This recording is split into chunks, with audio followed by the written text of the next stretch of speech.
All right, so Meta is cutting up to 16,000 people. That is roughly 20% of their overall workforce. And when that announcement broke on Monday, their stock went up 3%.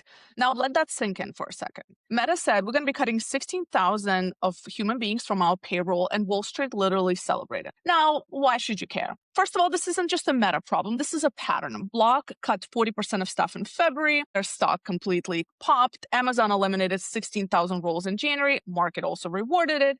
Atlassian, Autodesk, Pinterest, same story, same reaction. So here's the confession that nobody in the corporate world wants to say out loud.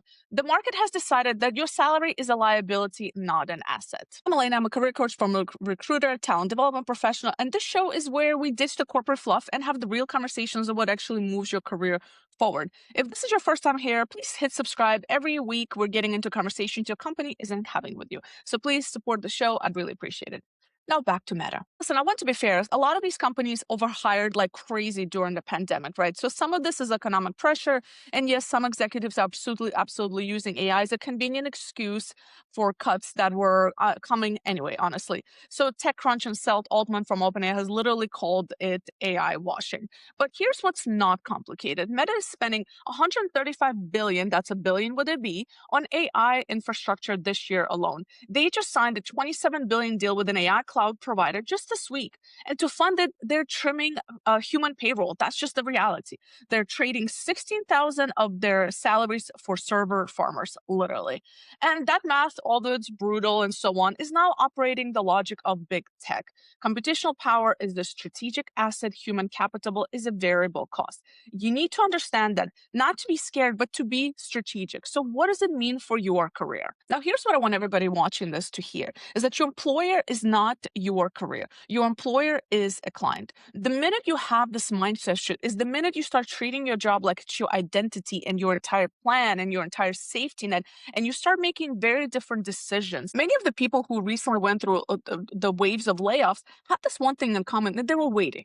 They were waiting for the things to settle down. They were waiting for their managers to invest in them. They were waiting for the upskilling that's going to come their way from the company. They were waiting to invest in their network. They're waiting to make time to kind of invest in those relationships, build their reputation and personal brand. They were just waiting because they felt that things are going to settle down before they have to make their next move. And the reality is that there's no settling down. The environment is completely new. It's very different, and we have to accept. So what do you actually do with that? There's three things you can do. Number one, stop confusing tenure with security. So many people I see think that just because they've been at the company 5, 10, 15, 20 years, that all of a sudden that they're safe, and they're not.